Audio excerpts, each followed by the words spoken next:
Hey everyone, this is Manly Badass Hero and welcome back to Crimson Grey, Dusk and Dawn. Previously we did things that may or may not be good. It was okay, because it was all to protect our loved one. Her memory of the scene played out again.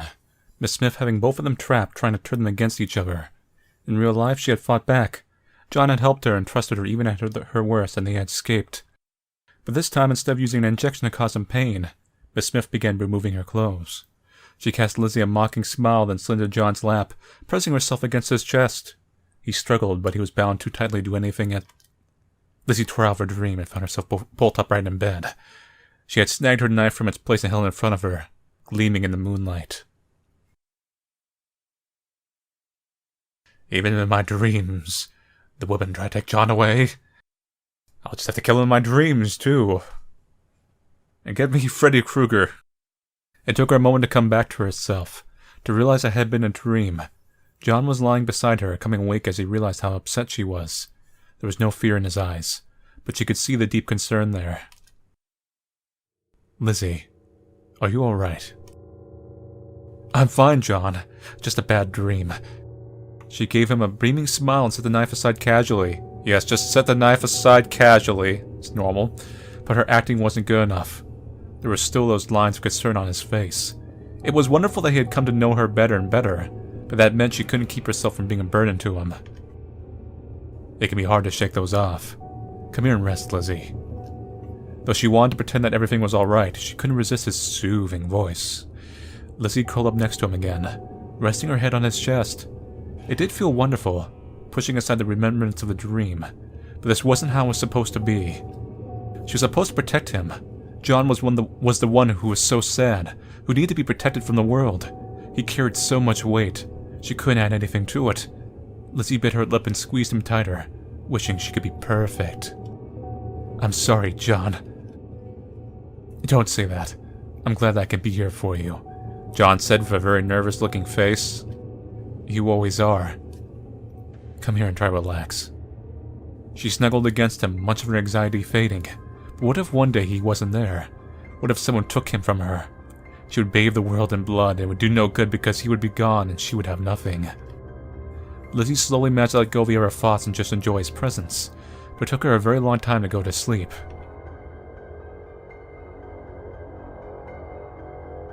The lecture rolled onward, flowing around the edges of Lizzie's mind. She was absorbing some of the information, but her thoughts were mostly elsewhere. On the front page in front of her, increasingly, she had taken a back corner seats that would look like she was dutifully taking notes, but in fact she was pouring out her thoughts into the pages of her spiraled notebook. Lizzie paused a moment, looking over what she had read recently. It was chaotic, but a familiar chaos. She read his name many times, frequently surrounded by hearts. In several places she had drawn little pictures of herself killing Miss Smith. It was playful, though, and writing out her emotions made her feel a little more stable. Think of him always made her smile, but Lizzie also stopped to consider John as analytically as she could. Her mind ran over the roll of images she held of his face, all the smallest change in his eyes. He was doing better than usual, she realized. Though his smile was sometimes melancholy, it felt appropriate for him, and she didn't see any of her signs of depression. There were no shadows in his eyes, and he'd been very affectionate last night. That thought made Lizzie squirm a little in her seat, molten lava dripping from her mind all through her body and pulling deep inside her core. She let herself dwell on that shared moment for a long time. Pulling herself out of her thoughts, Lizzie set aside the notebook and returned to her real notes. She didn't need to take many, quickly jotting down the key points to catch up to the speaker. Once she was done, her mind began to wander again. It seemed that the event planning had gone through. Their local campus activist groups had petitioned the right places, and now Francesca Kelsey was going to be speaking in town. That was a good thing, theoretically. It would disturb Koitek and would make John happy. Lizzie had read some of her articles to try to vet her, and Francesca seemed intelligent. Her visit would probably give them nice things to talk about. She was married, too, and had been for 6 years. Everything was fine, so Lizzie didn't object to them getting a little involved in helping to set up the event. Everything was fine.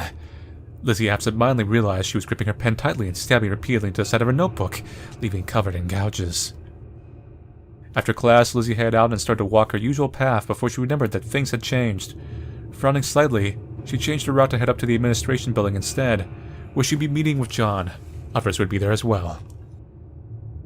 The exact purpose of the event was unclear to her.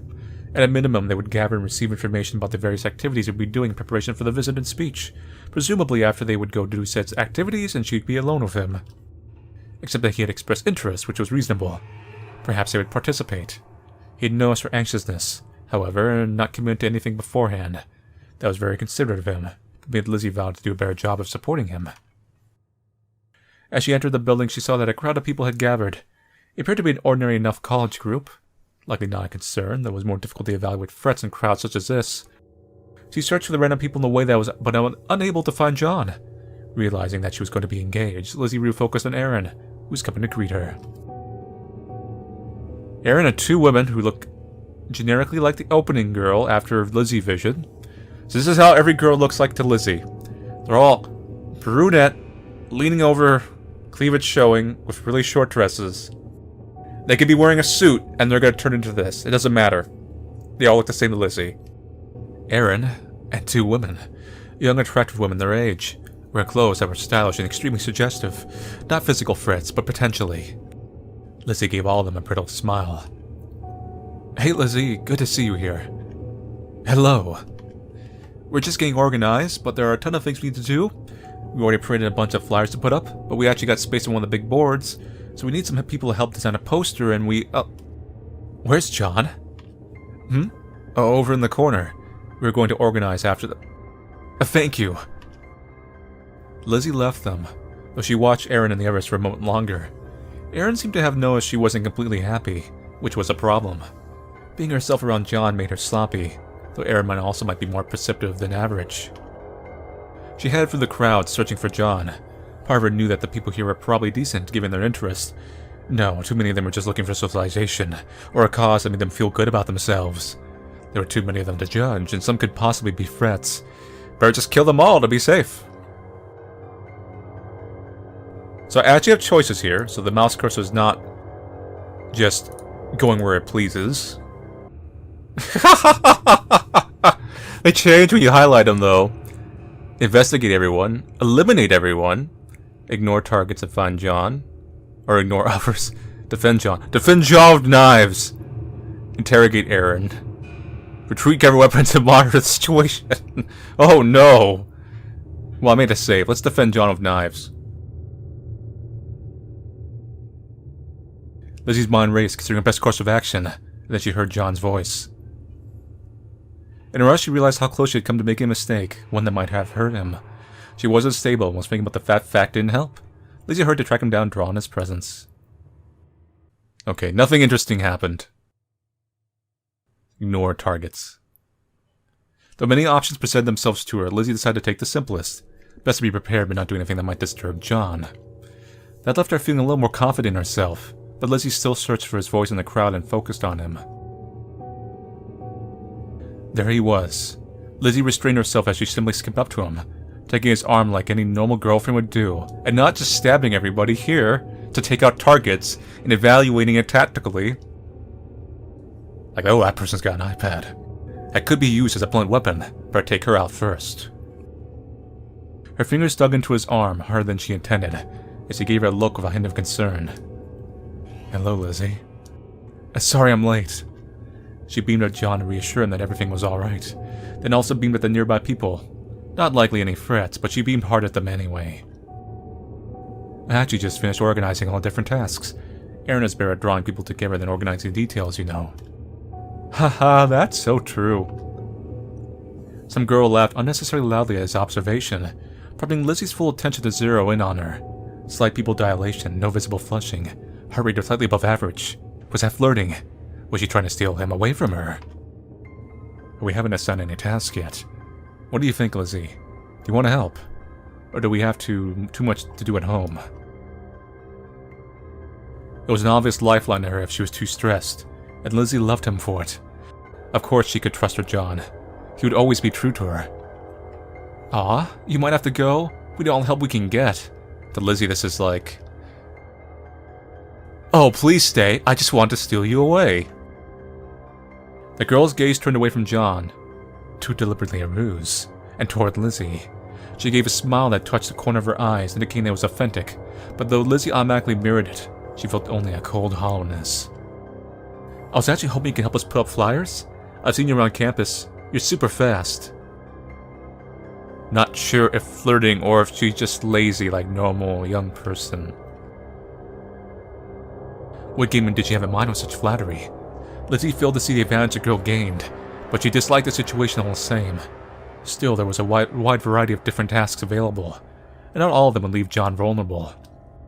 She had delayed too long in answering, leaving an uncomfortable pause. It had been a very long time since her social skills had failed her like that. Worse, it was causing him stress, which was unacceptable. Lizzie pretended to be looking over the organizational sheet to buy herself a little time. It's up to you, Lizzie. But I noticed that we need a couple people to move cabinets and desks out of the supply room we're going to use. I think we could do that. Good move, John. Lizzie smiled as she realized that he was offering her a chance, though John was always considerate.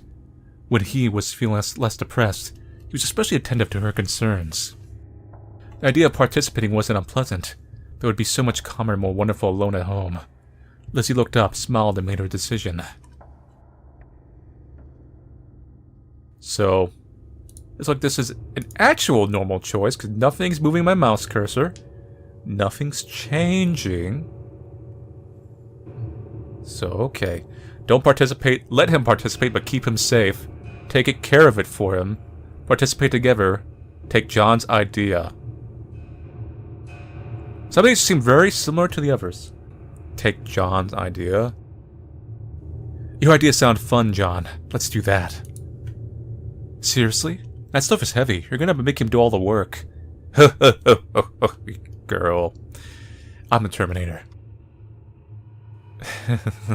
I can provide moral support. The girl rolled her eyes at them but didn't try to interfere any further. After signing up and getting the appropriate key, that left Lizzie and John to head to the supply room he'd referenced. In the old art building, they head down one of the lesser-used hallways. Her arm still linked with his. Being alone together in a place like this brought lovely ideas to mind, but since they were helping a cause that mattered to him, Lizzie restrained herself. Before too long, they reached the room, which John unlocked. The room inside was reasonably large, but filled with years of ancient desks, cabinets, and other furniture. Not to mention a host of random boxes. Nobody wanted this job because these old cabinets are ridiculously heavy. I'm guessing that won't be a problem, though. Lizzie stepped over to one of them and pressed her hand against the side, tipping it experimentally. The metal groaned and dust fell from the cabinet, but it didn't feel particularly heavy. There's nobody watching, right? Nah, people don't usually come here. We're only using it because most of the real meeting rooms are booked that night. Then I'll take care of it. No problem. They have a recycling guy coming for the metal, so we just need to take them out back. Nodding, Lizzie moved to the cabinet that was the most in the way of the others and picked it up without difficulty. A box that had been set on top of it tilted to the side and John snagged it before it could fall. Oh, John, you're so considerate. Thank you for grabbing that box. Smiling thanks at him, Lizzie carried the cabinet out the door he had referenced and left it at the edge of the back lot. Being made of metal, it was indeed heavier than average, but not really a challenge for her strength. They soon found a good rhythm working together, which made Lizzie glow inside. She held all the heaviest furniture while John organized the rest and cleared off boxes and other materials that would get in her way. Her strength hadn't been something that she'd never given much thought when she was growing up.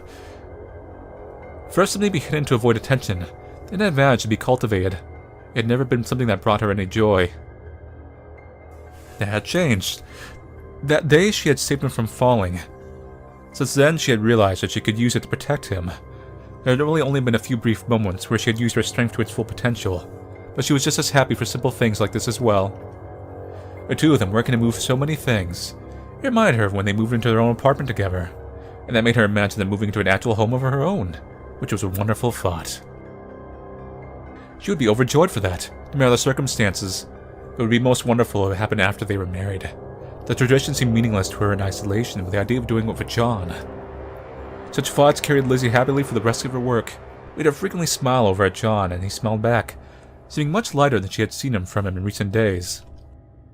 Lizzie didn't even mind that they were preparing for Francisca to come speak. Working toward it together with him, it didn't seem like such a bad thing after all. John, can you help me with these? The desks were too long for one person to carry, not without damaging something. Oh, so that's why you've been skipping them. Sure, I'll try. He acted as though he might not be able to help, but of course he came to assist her, and it really was true that she needed his help.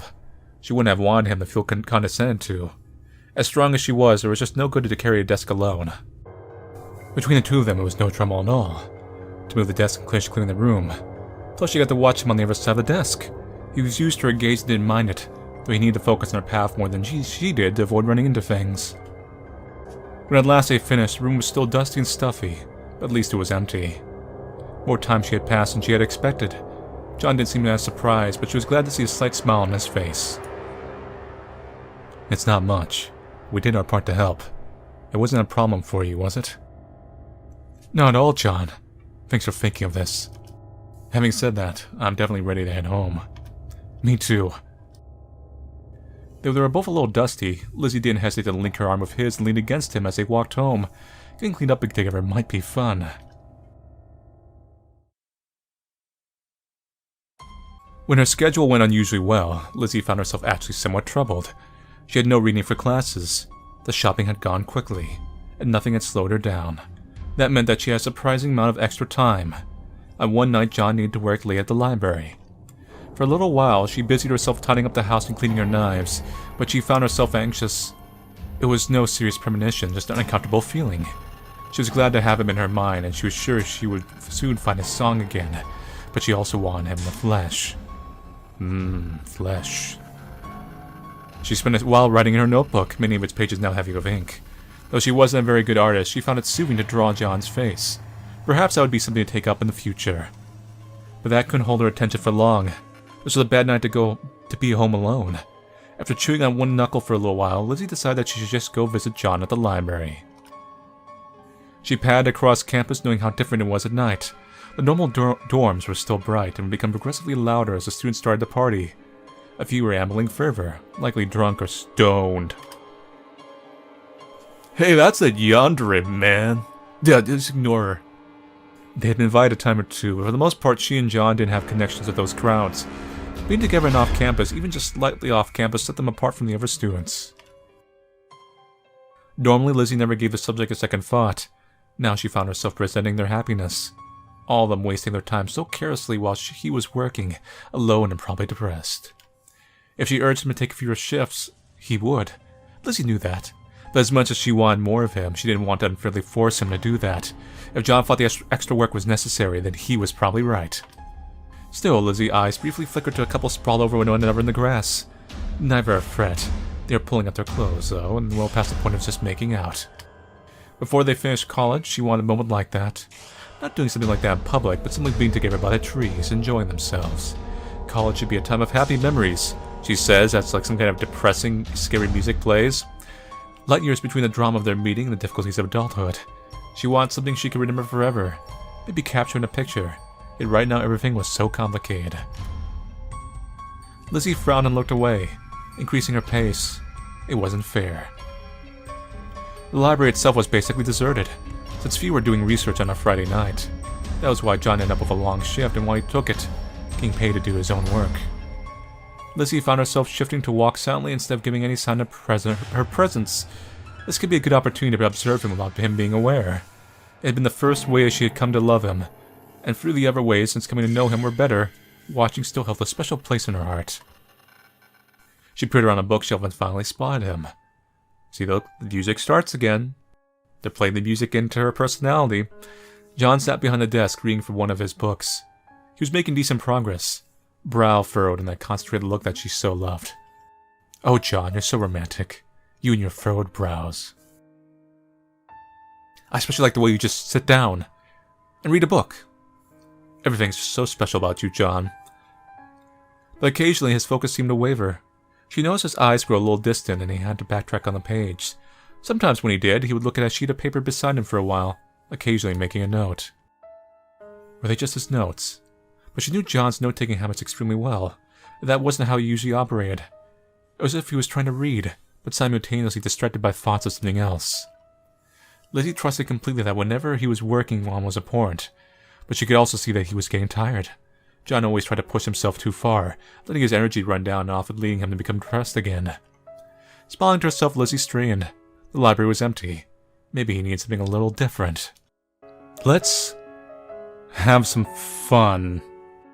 Lizzie smiled and approached him, making sure to make enough noise for him to hear. She wished that she was wearing something sexier than sweatpants and a t-shirt, but it would be fine. Listen, everyone loves sweatpants and a t-shirt. Who are you kidding? John looked up and smiled. There's that dead-in-eyes smile. Oh, glad to see you. Nothing to do at home either, huh? I did everything already. You don't seem too busy either. She shifted her posture, leaning on his desk and arching her back toward him strategically. Her smile shifted from pure happiness to pure desire. The effect was not lost on him. Wow, you look great. But, I am supposed to be working right now. You're supposed to help people come into the library, right? I'm the only one who needs something right now. And that's when Manly clicked the skip button. 13 minutes later. They cleaned up and pulled their clothes back on in a hurry. They headed back to the main desk. Anyone who saw them, bodies flushed, clothes askew, would have known exactly what they had done. And that fact made Lizzie immensely happy. There was no one there, of course. The library was every bit as empty as it had been before. She expected John to look relieved, but he actually didn't seem to care, just smiling at her. Do you want to stick around? I wasn't getting much done anyway. Sure. I was actually thinking like they should have done that in the first place. Can just hang out. Not the other stuff, but, just hang out. She spent the rest of his shift alongside him, occasionally reading but often just leaning against him and breathing his scent. She could still smell what they had done, and it was a wonderful reminder. Also wonderful was that the tension seemed to have eased from him. Sex had been exactly what he needed, making Lizzie doubly glad she had given in to her desires. When the shift finally ended, John locked up and they headed home together. As they walked, Lizzie was surprised to feel his hand slide down from her waist, caressing her curves. Maybe they weren't done after all. Lizzie eagerly pulled him home faster.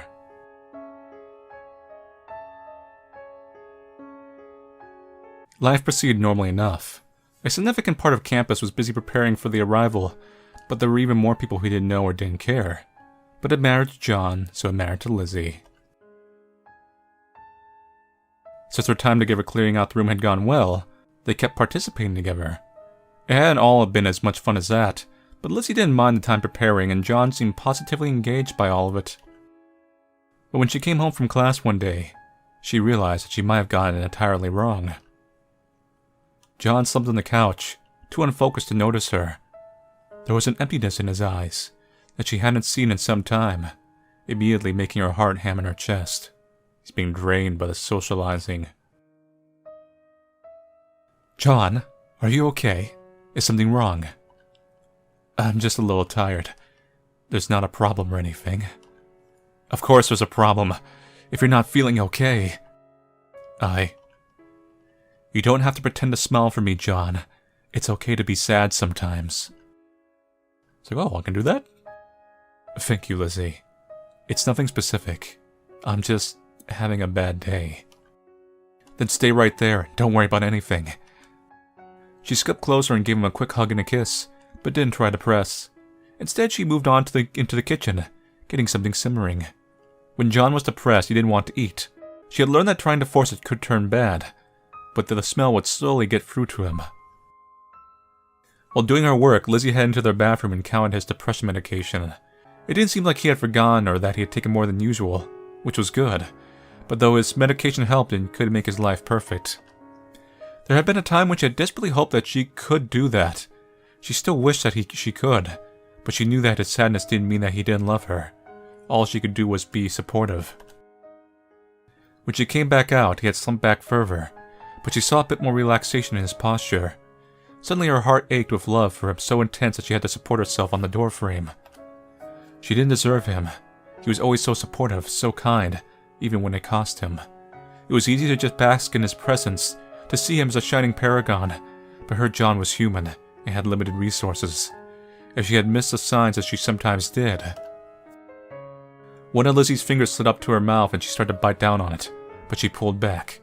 John wouldn't want her to do that. Instead, she moved into the room, determined to give back this time. She checked on the soup, then went to sit beside him, just touching his side a little, being present without demanding anything of him. John smiled at her, but didn't say anything. It was a quiet smile that faded into sadness, but she loved it too. These incidents always magnified her love for him. She didn't love his depression, But when he was like this, he seemed so truly real that she couldn't take her eyes off of him. Lizzie restrained herself and just sat supportively. After a time, though, she shifted. Later on, maybe they could eat, but until then... Do you need to talk about anything? I'll be okay, I think. I just overextended myself preparing for Kelsey's visit.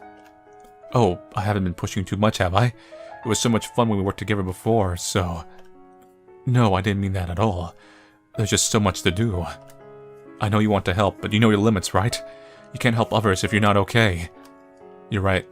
Thanks, Lizzie. Lizzie thought that their conversation had gone well, but she was plagued by doubt. She had no such depression incoming, hadn't been able to prevent it. She began going over every interaction in minute detail, wondering where she had neglected something. Lizzie realized that she needed to get out of her head. If she let herself keep thinking that way, she would end up spending the evening developing elaborate plans to kill someone or kidnap John to safety. So first we're gonna kill everyone in the school, and then we're gonna kill that damn Mickey Mouse. She needed to do something, but what? She was gonna make a save, for one. Let's be quietly supportive. Lizzie decided that it was her turn to carry him. She doted on him for the rest of the evening, getting everything he needed, eating with him when he got hungry, and staying close. When they finally went to sleep, she held him gently, glad to see some of the tension finally easing from his face. He actually fell asleep beside her in a way that he hadn't in some time. Once he was asleep, Lizzie let herself stare at him, without trying to hide anything in her gaze, drinking him in. This was her John. She had to protect him. As she fell asleep, Lizzie settled on never thought. This visit might be a good thing, but she would be very glad when it was over. When the day finally came, it wasn't as grand as all the build-up had led Lizzie to expect.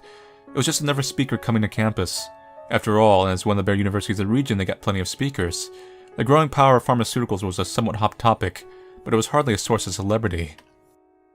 Her expectations had been tempered by John's attitude, though. Aaron and some of the other organizers were exhilarated, as if a visit from a guest speaker would change everything, but as usual, he was more reserved. It was one of the things that made his love for her so special, and she loved it as part of him. The low-key nature of the entire thing did a lot to calm her anxiety, though Lizzie had filled many pages of her notebook with plans in the event of an attack.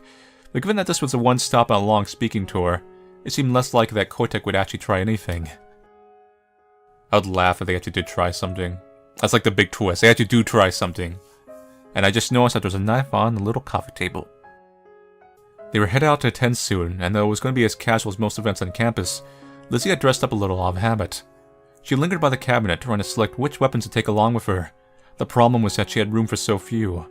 Her axe, exactly, of course, but the knives were always a problem. Yeah, I see your point. I just noticed there is a lot of knives. There's like one on the table. There's one by the pictures. And of course you have the kitchen. The knives are specifically out. There's a knife tucked into like the apples or something, or tomatoes or whatever they are. Let me see if a knife is like tucked behind the portrait. Where did it go, Lizzie? Almost, John. Just let me pick a knife and I'll be with you. He's like, oh, maybe I shouldn't let her do that. He leaned against a nearby wall, watching her thoughtfully as she chose. After a moment, he spoke slowly. I'm just wondering, would you be happy if Kelsey managed to destroy Kotek somehow? Of course. It's a terrible company. It gave you that awful drug and it tried to take us apart. But she isn't going to destroy it, just regulate it. Maybe things will get better. But I want revenge. I meant destroy in a metaphorical sense. Dismantling the corporation. You're more thinking of leveling it to the ground. Blood and flames. Blood and flames. Tasty. Lizzie answered happily and finally picked a slender knife. A good balance of range. Heavy enough to be durable, but thin enough to augment her axe with stabbing potential. She set it to its place and turned to him. But I don't mind things like this. Anything that works against them is good. And though I don't want you to hurt yourself, I'm happy that you care about this so much. But if there was some way to leave them intact, but ensure they never bothered us again. I take it, of course. You're the most important thing. She leaned forward to give him a kiss, letting this one linger. It might be their last until a serious event was over, so she wanted to enjoy it. Not that she minded waiting. It made the next kiss when they came together again all the sweeter. I just wanted to say that you're the most important thing to me too. Sorry if I seem preoccupied by all this. No, it's fine. I like to see you focus on things you love. Well, I don't take you for granted. I hope I never do. Oh, John, if you keep talking like that, we won't make it to the event. He chuckled and offered her his arm, which she gladly accepted. They head out to the hall to hear the speech. They arrived and found the hall surprisingly full, almost enough to make her wish they'd arrived earlier, but it would be fine. Aaron waved to them from near the front, but those seats were already full, so they took ones near the back. Why'd you wave to us, Aaron? What's the point? You think we care about you? It's good to see our work wasn't wasted, at least. Lots of people seem interested. Lots of people from the community, too. Doesn't surprise me. Kotek may not have any direct presence here, but they manufacture so many drugs, people have to know about them. Lizzie reached out to hold his hand while they waited for things to get started. He took it and chatted casually with her until it was finally time. After some awkward testing at the mic and a squeal of feedback, the Dean managed to quiet people down. Though he gave an introduction to Francisca Kelsey, Lizzie wasn't able to focus on it. She already knew the information, and it was essentially just a formality anyway. More importantly, Lizzie looked for the woman herself and found her seated near the front. She looked like her pictures. Nothing out of the ordinary. But Lizzie shifted her gaze between her and the exits just to be sure.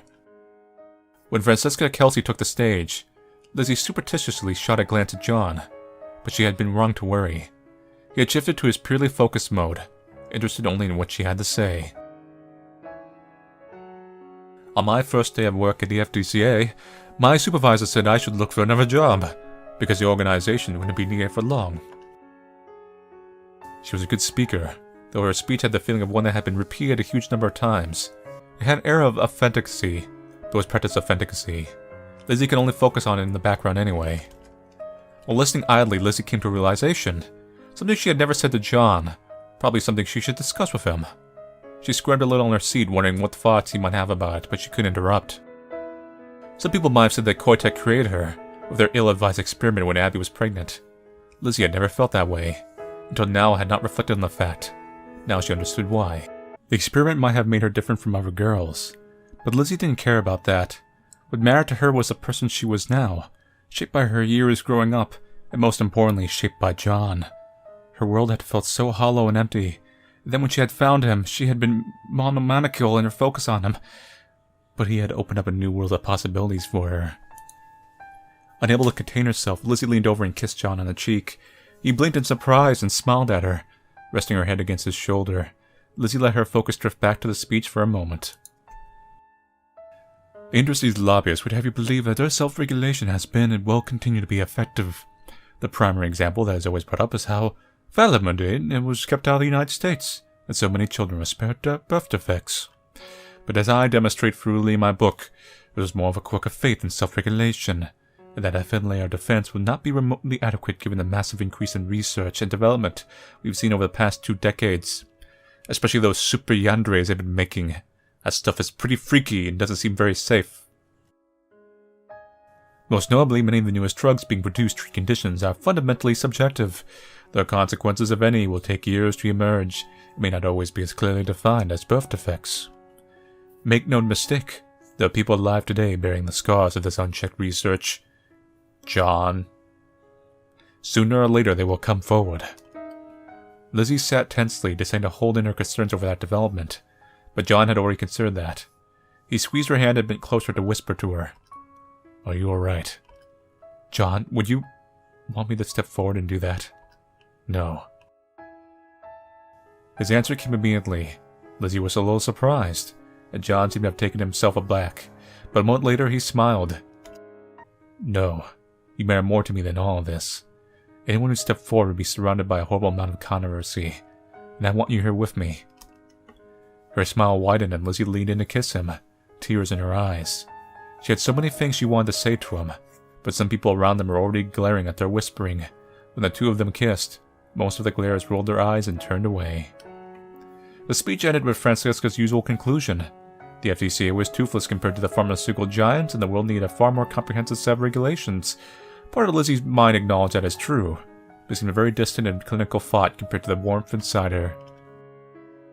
After the speech, the floor was open to questions, which drew their attention away from each other. This was the part of John was most interested in, after all, and Lizzie agreed with him that they were more likely to hear information during that part. The first person to get the mic asked a boring generic question about what students could do in the face of giant companies. She also had a flirtatious walk, so Lizzie scowled at her for both reasons. Soon, though, Aaron was at the mic to ask his question. You covered the potential impact in the United States well, but only spoke in vague terms about the need for international regulations. What impact do you expect the rise of pharmaceutical giants to have on the global south? It was a question Lizzie hadn't really given much thought. She reflected that Aaron was always caring about impoverished and disadvantaged people. That was not a trait Lizzie shared, but looking at it objectively, she decided it was a good form of kindness. She appreciated kindness in John, so she should give Aaron some credit as well. Outside of her mind, Francisca paused for only a moment before answering. Her response was smooth, but lacked the practiced air of her speech. Any large corporations would have a global impact, of course, and we'll see it especially in the rainforest and in mineral-rich countries. Needless to say, those relationships will be exploitive. But I think we should be most suspicious of the actions that actually seem most benevolent, specifically the ostensibly altruistic donations of drugs to various countries for free or produced at cost. For example, I have long believed that Cizik Inc. is distributing insufficiently tested drugs and effectively using supposed beneficiaries of those donations as test subjects, but there can be serious concerns even for well-intentioned attempts, such as the mental stimulants Benninger AG donated in sub-Saharan Africa. They've had a positive impact on test scores, yes, but those drugs have serious long-term side effects when not taken according to a rigid schedule. Given the reality of the situation, both financial and personal, many recipients simply won't follow or even have a chance to follow the proper course. We'll be seeing the consequences of that for years. A decent question, if not one that held particular interest for her.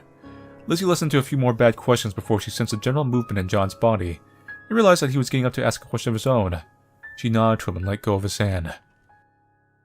She listened in irritation as other people asked questions, but finally it was his turn. He cleared his throat nervously, but wasn't so uncomfortable as he might have been before. For those of us who will want to have a career in this field, where do you think we can make the most difference? What balance do you see between regulating from the outside and trying to change organizations from within? Not a bad question, but Lizzie found herself wondering just how much it mirrored his thought process. He had discussed his thoughts about the future with her, of course, but there was something different about hearing him state them out loud in front of so many people. A good question, but a difficult one. I'd like to believe that the best answer is the FDCA or another regulatory body, but I'm not sure I'd recommend someone who hasn't started their career go that direction. We'll see what happens with our lobbying over the next few years. As for reforming within, I'm tempted to say that's impossible. Look at soft synth. It carried the Japanese economy for a time, but now internal conflict is threatening long-term deflation. In my mind, the biggest threat is that corporations will lack meaningful competition and make it effectively impossible for anyone to regulate them. So honestly, what we might need more than anyone is business majors. They got a laugh from the audience, but it struck Lizzie as a serious answer. John pondered it as well, his eyes contemplative as he returned to sit beside her. Lizzie was dying to know his thoughts, but for now she just smiled as he sat down beside her. None of the questions after that were particularly notable. Lizzie began to get nervous as their time ran out, since if something bad were to happen, it would likely happen toward the end. Yet it ended without incident, as had every anxious situation in the years since the battle of Koitek operatives, but she was only slowly beginning to relax. If all those events had gone smoothly, maybe their wedding would as well. And if that were true, then what were they waiting for? Lizzie gazed toward John as they headed out, pondering the thought. But there were so many things that they were dealing with, so many considerations, so many thoughts, and it was wonderful just being with him. There was no need to rush. Setting the matter aside, Lizzie happily just discussed the speech with John as they headed home. There would be discussion groups, but the only person she wanted in their group was him.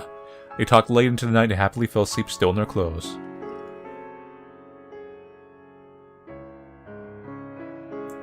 In the middle of a boring psychology class, Lizzie partially listened to the lecture while she worked on her notebook. She was drawing lots of pictures of John now and getting a little better at it. Sometimes her focus drifted though, and she found herself writing his name over and over again. Now that the event was past, most of her immediate fears had been put to rest, at least temporarily. If Koitek wasn't likely to be tracking them, then she had more options. Maybe they could get married after all. If so, she was disappointed that she made them wait so long.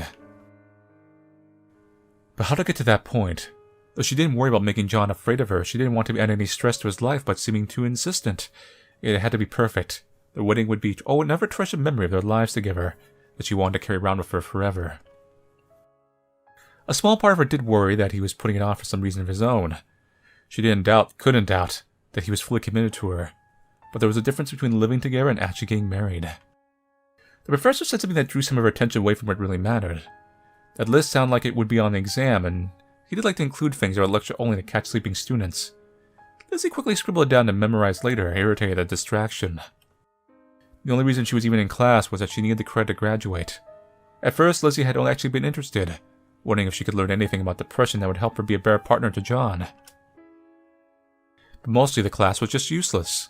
Everything was focused on specific patterns of thought, and declaring them to be unnatural, when they didn't seem any stranger than the way most people thought. At least not to her. Trying to engage with it mentally just irritated her. And what they said about depression just made her angry. They talked about depression like it was a simple problem that would soon be cured. The professor was even a fan of Koitek. Lizzie was certain that if he had his way, he'd take away her John and replace him with a different person. Without realizing, her writing in the notebook had become sketchy and angry. Lizzie refocused and tried to draw him again. The way he looked when he came through sadness and showed her that quiet happiness deep within his eyes. When the lecture ended, Lizzie wasn't quite there, so she bit her lip and tried to finish quickly. No one usually paid her any mind. She could finish and leave herself in a good place with... Holy shite! Who? Lizzie reacted instantly at the voice over her shoulder, slamming her notebook closed with one hand and reaching down her axe with the other. She restrained herself from acting, instead focusing up on the girl beside her. You've been spying on me. That's exactly what you've been doing, haven't you? Well, you're about to get one axe pun you're not looking forward to. And it won't be funny. Like puns normally are. Did you know that puns are funny? John would find them funny. That is some serial killer shit right there. I don't think my personal drawings are any of your business. It's everybody's problem if you're stalking some random guy. Lizzie forced herself to smile but not mess anything up for him. Her body trembled just slightly as she put her notebook away and rose to her feet calmly. That isn't some random guy. It's my boyfriend. And does he know you keep a stalker journal? Yes, actually he does. No, but that was beside the point. She didn't understand. She didn't understand at all. She was insulting their relationship. Lizzie evaluated her quickly. No physical threat, don't capably put up any resistance. Whoa, boy! That's a lot of kill hers. Don't kill her yet. What secretly is don't kill her yet. Okay. Well, you know, it seems like the votes are in, and for a moment her will coalesced, and Lizzie was utterly certain that she needed to kill the girl. Her fingers twitched, preparing. And in that moment, memories of John flickered in her vision. In that instant, they seemed nonsensical, but they pulled her back from the edge. Damn! Barely. It took an extreme effort of will for Lizzie to hide her near outburst. The stupid girl hadn't noticed, but John would have, and answered calmly. I don't think it's your place to meddle with our relationship. Yeah, no, this is just like what we were talking about last week. Either he doesn't know and you're creepy as hell, or he does and you have some kind of weird codependent relationship. If you can't see you need help, you need someone to help you. You shouldn't say things like that. Look, I'm just applying what we're John is a kind person. He wouldn't judge me like you do. Then he's just enabling your condition. Lizzie took a deep breath and took a moment to think. You know what? I'll probably just will kill her. That's simpler. Slit her throat immediately. Remove her fingers and feed them to her. Befriend her, no opportunity for extensive torture. End the conversation quickly. End the conversation quickly and acquire napalm. What? That's a little difficult. Bury her alive. Ooh. End the conversation and tell John all about. Strangle her of her own intestines. I like that one. It's a little Ricky O. Remove her cleanly and dispose of the body. What happens when we say napalm? It's a curiosity. Okay. Nothing good. Go back again. Bury her alive. Nothing good. Strangle her of her own intestines. Nothing good. Slit her throat immediately. Memories of John floated in her mind, bringing her a peaceful calmness to give her girl a gentle smile. I'm sorry you feel that way. but I really don't think it's your place to judge our relationship. But this... I'm going to get on with my life now. You get on with yours. Or your lack of one. In about... Lizzie gave her another smile and departed as swiftly as possible, a skip in her step. There was no question that the girl needed to be disposed of. The only question was what way would be most appropriate. Napalm! That meant she just needed to choose her methods, which Lizzie found rather pleasant. As nice as it might be to remove her directly, Lizzie decided it would be best to remove her with poison. While it wouldn't be the effortless to gather necessary supplies without arousing suspicion, she had access to many resources on campus. It wouldn't be hard. Not at all. Lizzie still made sure to do everything right, telling the girl over several days to learn her schedule and determine potential problems. She was shockingly casual about leaving drinks lying around her dorm room. The only issue was getting it out unseen. When the day finally came, it was disappointingly easy. Lizzie was so happy to hear the news that it was easy to pretend to be upset. Everything was perfect now. But when she got home, she found John sitting on the couch with a somber expression on his face. "Listen, John." "It's okay." Lizzie rushed up to him immediately. "John, what's wrong?"